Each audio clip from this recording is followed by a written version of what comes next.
Hello, আসসালামু আলাইকুম। তো আমরা আজকে দেখব হচ্ছে নতুন নিয়মে নামজারি আবেদনের সর্বশেষ অবস্থা কিভাবে দেখতে হয়।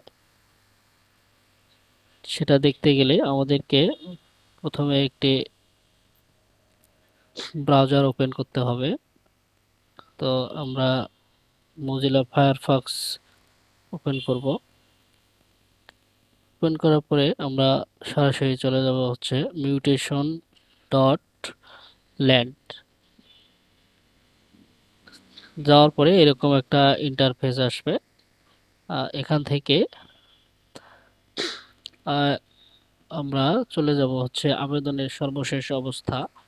তো এখানে আমাদের কয়েকটা অপশন দেওয়া আছে।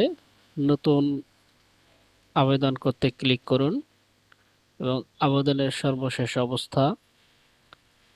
তো আমরা একদম নিচে চলে আসব, এইখানে আবেদনের সর্বশেষ অবস্থা দেখতে বলছে। তো এইখানে আমরা দেখতে গেলে আমাদেরকে যে দুইটা জিনিস লাগবে হচ্ছে আমরা যখন আবেদন করছি যেই বিভাগ থেকে আবেদন করছি সেই বিভাগের তথ্য এখানে দিতে হবে। তো আমরা সেইখানে দিব হচ্ছে যেহেতু আমরা রংপুর বিভাগ থেকে আবেদন করছি, এইখানে আমাদের আবেদন নাম্বার দিতে হবে।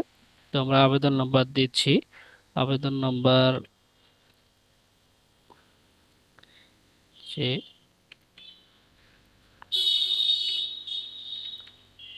তারপরে আমাদের এখানে খুঁজুন অপশনে ক্লিক করতে হবে। এবং এখানে খুঁজুন অপশনে ক্লিক করার পরে এরকম একটা ইন্টারফেস আসবে।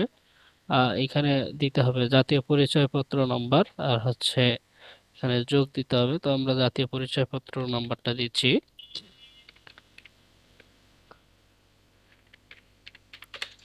এইখানে যোগ করে আমরা দিলাম। খুঁজুন অপশনে দেওয়ার পরে এরকম একটা ইন্টারফেস চলে আসবে। তো এইখানে আমাদের আবার মোবাইল নাম্বার চাচ্ছে।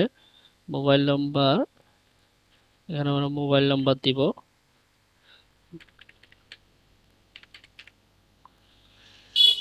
তারপরে এখানে 8-3-11, তারপরে এটা আমরা খুঁজুন অপশনে দিব। তো এই যে আমাদের চলে আসলো মিউটেশন আবেদন নাম্বার। মিউটেশন মামলা নাম্বার হচ্ছে 1, এটা